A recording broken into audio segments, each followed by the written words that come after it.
I'm gonna interrupt you, Mr. Lee. You're on a non-reporting probation anyway. So if they've But had you reporting monthly, yeah, you didn't have to do that. I said that originally, but they told me that the judge don't make the rules here. That was the quote that they. Who told you that? Oh, hold on. Mr. Flanagan, call Mr. Farmer right now. Call him right now. Woo! Yes. It's gonna be a great day. Welcome back to another jaw-dropping courtroom showdown. But today, the drama isn't just about the defendant, it's about the whole system. What begins as a routine probation check-in quickly explodes into a full-blown reveal of abuse, misinformation, and a judge who's not about to let anyone disrespect her bench. Meet Mr. Lee, a young man doing everything right, paying off more than $30,000, completing his court-ordered classes, and ticking every box. Yet behind closed doors, he was being pushed to follow rules the court never even ordered. When Judge Bryant gets wind of it, she doesn't hold back. This is one of those rare moments where the judge becomes the hero, and the courtroom transforms into a war zone for the truth. You'll see illegal probation demands, questionable drug tests, and a probation officer who's lucky she's no longer on the job, so stick around, because by the time this video ends, you'll be rooting for Judge Bryant and asking yourself how many others have been trapped in the same mess as Mr. Lee. Let's break it all down moment by moment. And then let me allow him to start his camera. All right, Mr. Lee, you can start your camera. All right, thank you. Okay, this is case number 235981901. The people of the state of Michigan versus Jalen Samuel Lee. Defendant is charged with one count of embezzlement, and today is the date set for review. Mr. Miles, your appearance, please. Good morning, Your Honor. May it please the court, Douglas Mons, P4916, on behalf of the defendant, Mr. Lee, who is appearing by Zoom. Sir, could you state your full name for the record? Jalen Lee. All right, Mr. Lee, today is the day set for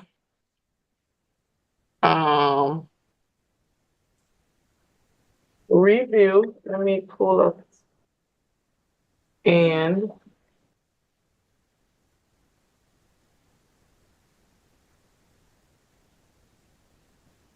thought I just, oh, I did. Okay.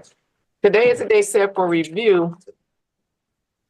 And according to Miss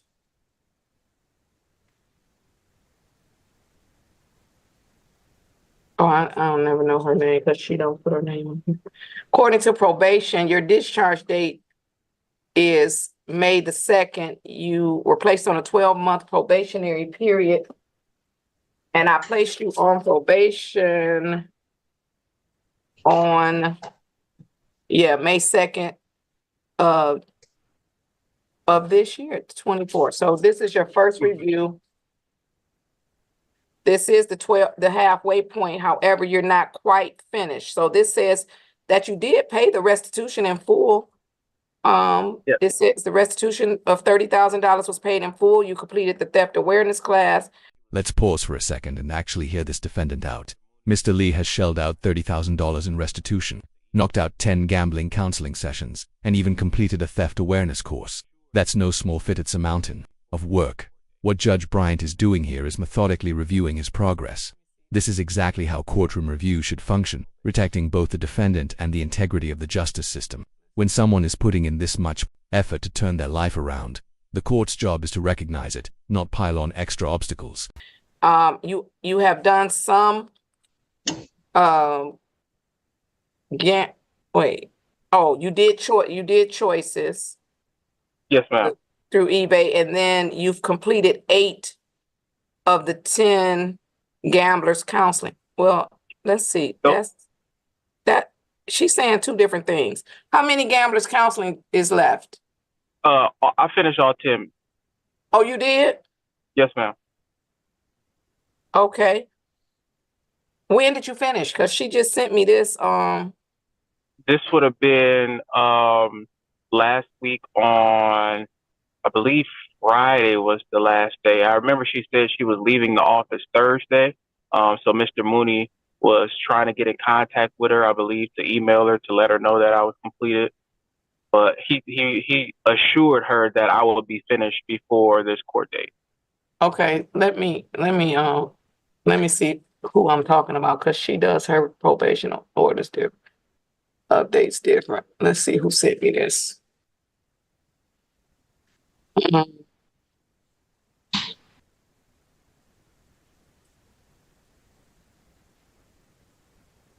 All right, Mr. Flanagan, Yes, Your Honor. can you call Miss Collins in probation and see if she has an update? Well, let me ask this before I have you do that. What about count 2? You owe $510 on count 2. That's the only thing that I haven't completed, Your Honor. Okay. All right. Well, then don't worry about calling her, Mr. Flanagan. So let's do this. How long do you think it'll take for you to complete or pay the 510? Now here's where things start to get a little murky. Mr. Lee admits he still owes $510, but he's just landed a new job. He's not looking for a free ride, he's simply asking for a little time. And Judge Bryant, she actually hears him out. No threats, no long-winded lectures, just a practical plan that makes sense. Let me ask you this, would your judge handle it the same way? Drop your thoughts in the comments. Should more courts show this kind of flexibility when defendants are clearly putting in the effort? I started a new job within 2 days. So my first paycheck within basically 2 weeks, I'll be able to pay it. You gonna give us all your money? I don't know how much check is. Don't give me No, the saying it's all your money. I mean, it's literally been all my money. So right.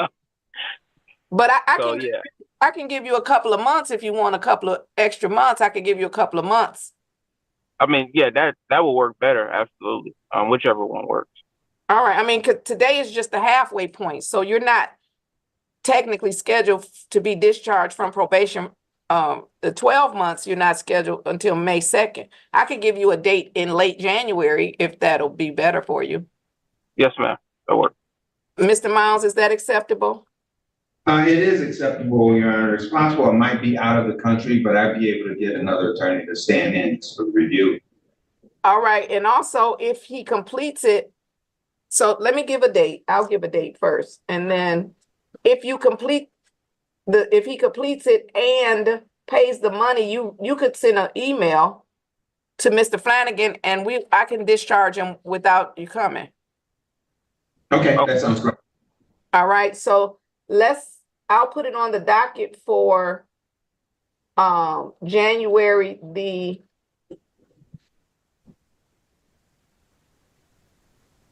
let me see.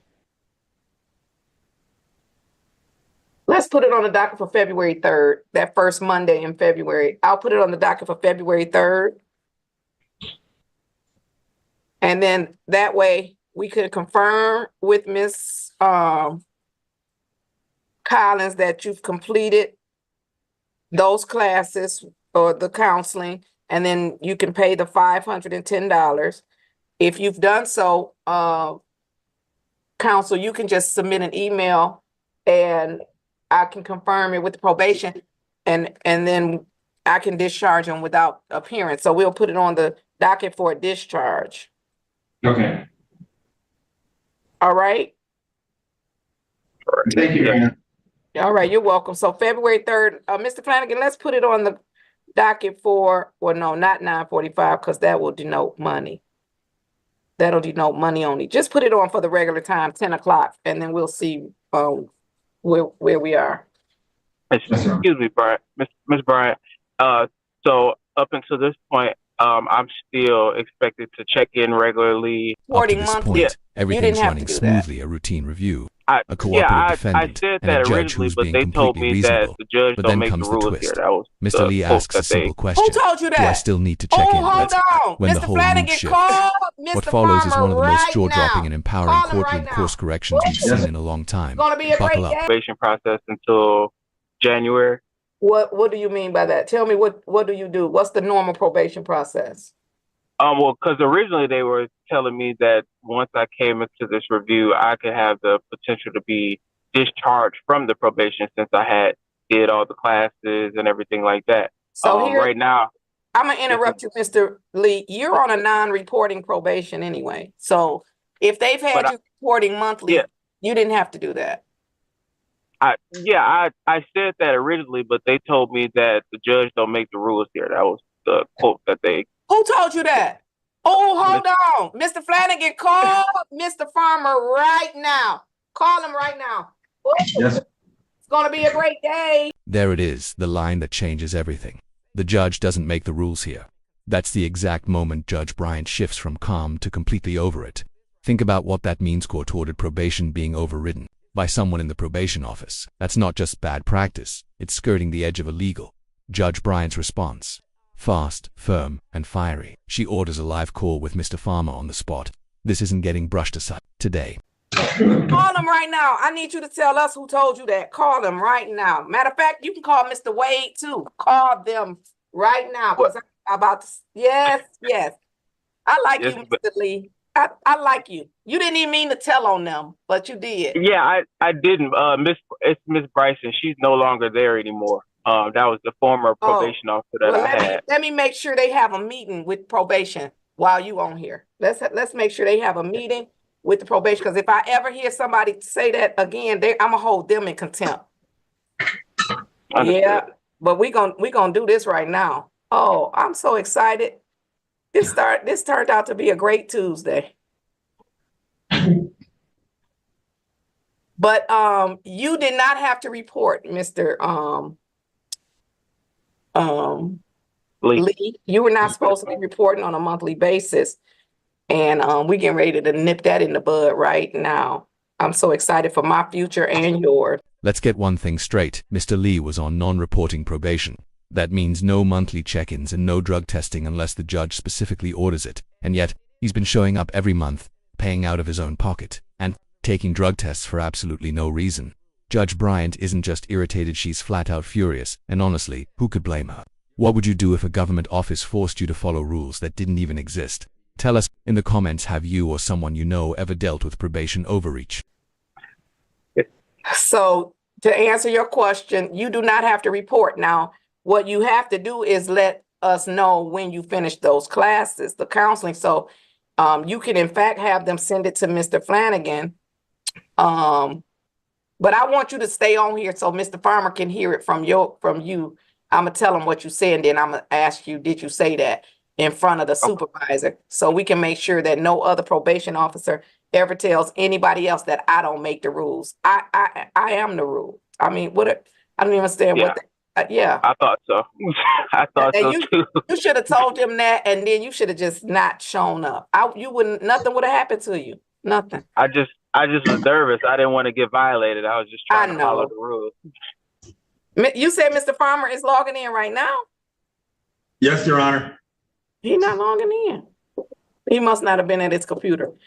And it is correct that Miss Bryson is no longer with. That could be part of the reason she's not here, because she thought the judge didn't make the rules. I don't know why she's not here anymore. Yeah. So, Your Honor, my understanding is that the requirements of Mr. Lee are that he complete the payment of $510 and provide proof that he's completed the Gamblers Council classes. Right, and then I'm going to discharge him without him ever having to go see probation again. See how that works? Because I do make the rules, Mr. Lee. Yes, ma'am. All right. I'm just gonna have to let him see the tape, because I'm not gonna hold you here. He didn't log right in. And so I'm not gonna hold you, but you don't have to report to them. So I did notice on the Register of Action there was a report day. Oh, maybe you just had a report day. Yeah, I had one the other day. It's been monthly, and then I'll go do the drug screen as well. Every drug month. screen? They've been having me do a drug screen. I was like, I don't even smoke, or my case had nothing to do with anything, drug related, but I've been doing a drug screen every month. Mr. Lee, let me apologize on behalf of the court. This part lands heavy. Mr. Leahy doesn't use drugs and wasn't convicted of any drug-related offense, was still forced to take monthly drug tests that the court never ordered. He ended up spending over $150 just to comply with bogus demands. And Judge Bryant, she doesn't stop at an apology. She gives him credit financially and wipes those pointless requirements completely off the table. This is what real judicial accountability looks like, not just fixing the system, but making it right for the individual.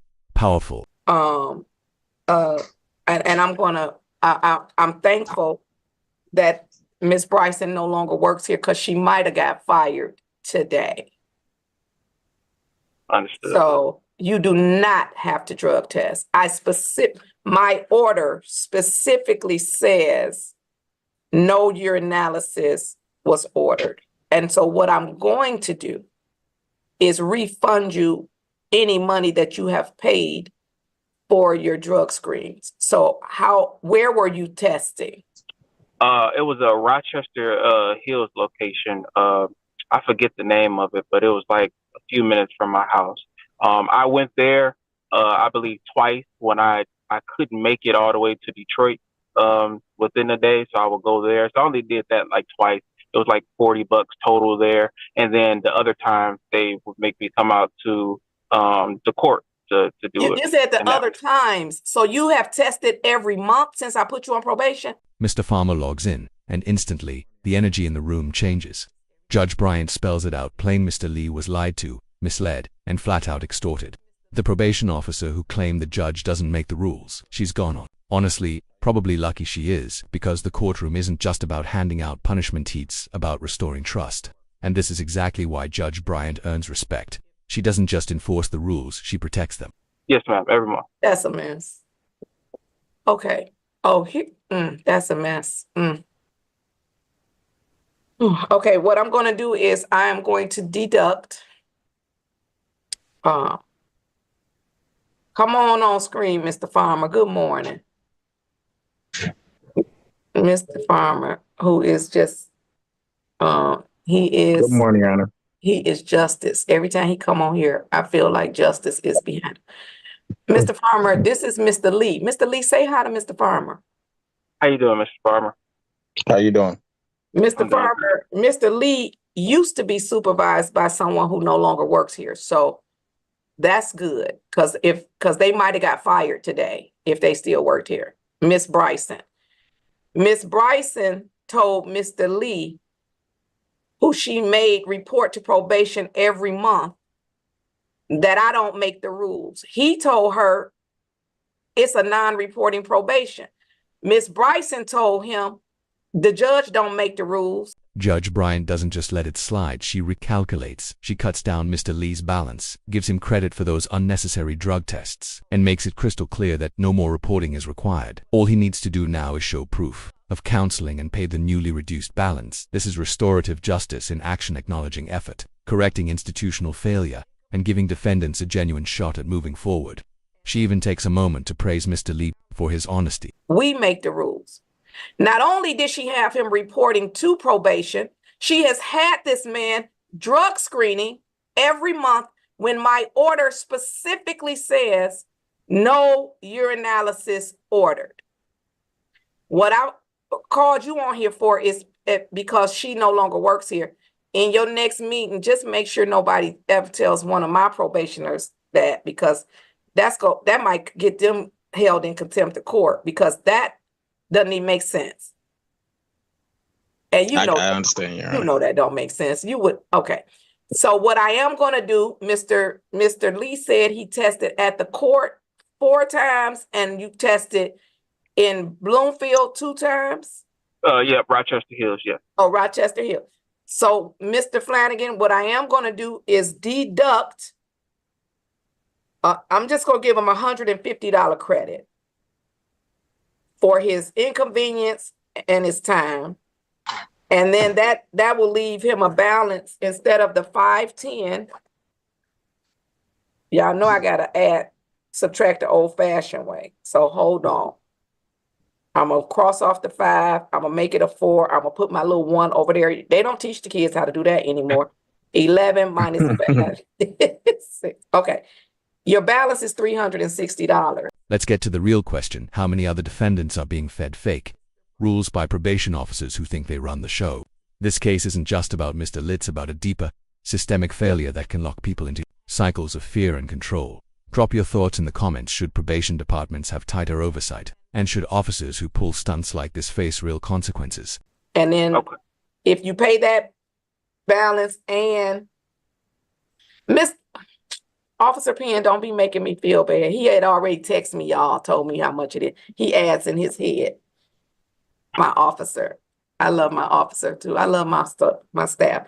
So, Mr. Counsel, if you send that, if he finishes, you can send it to his new probation officer. But I'm telling you this in the presence of Mr. Farmer, you do not have to show up and report to probation, and you do not have to drug test. You only have to pay the balance and finish those 2 class. Oh no, you said you finished the classes. Yes, ma'am. I finished them. Okay, so we just need proof of the counseling. Okay. Okay, Mr. Farmer, you gonna take care of that for me? I've never had a probation officer say that before, so I think you got a good team, but that made me nervous. I think Mr. Farmer froze. Judge Bryant drives home the point that courtroom power exists to serve the people. Her ruling doesn't just spare Mr. Lee from unfair consequences, it sends a clear warning to everyone watching. Her message is unmistakable. The judge makes the rules, period. This is how one defendant's courage sparked change. And whether she intended it or not, Judge Bryant just made it crystal clear this courtroom will be run with integrity. He did. All right. Well, he used to be a probation officer. Now he's the supervisor. So that was some bad advice. That was some bad instructions. And like I said, she doesn't work here anymore. And if she did today, she was probably going to either be fired or held in contempt of court. So I'm glad we didn't have to cross that bridge. Thank you, Mr. Farmer, and No for problem, coming ma'am. on. Thank you so much. Mr. Lee, thank you for sharing that information. And I, again, apologize for the inconvenience. You did not have to do those things. So I appreciate it. And then I'll either see you on the 3rd or we'll do your discharge when I get the information, okay? Okay. Your Honor. Thank you. One Yes. question, Your Honor. Yes, sir. I'm just looking at my notes, and I have that the order was for a delayed sentence. Oh, yes, Yeah. he'll get the delayed sentence. Okay, great. Yes, so if he finishes, he's gonna finish well within the 12 months, and I'll give him the delayed sentence. So it will be a dismissal and a removal of the conviction from your record once you pay the balance and give us the proof that you completed that counseling. Okay, Okay. all right. Will do. All right. Thank you. All right, you're welcome, gentlemen. Have a great day. Stay safe. Let's bring it home. Mr. Lee is getting a delayed sentence, meaning once he finishes his payment and shows proof of counseling, his conviction will be dismissed and wiped from his record. No more reporting, no more testing, and best of all, no more lies. This wasn't just a routine status hearing. It was a turning point, a powerful reminder that when judges defend their courtroom authority, they're also defending the rights of the people in front of them. If this case shocked you as much as it did us, hit that like button, drop your thoughts in the comments, and make sure you're subscribed for more jaw-dropping courtroom breakdowns. Trust me, you don't want to miss what's coming next.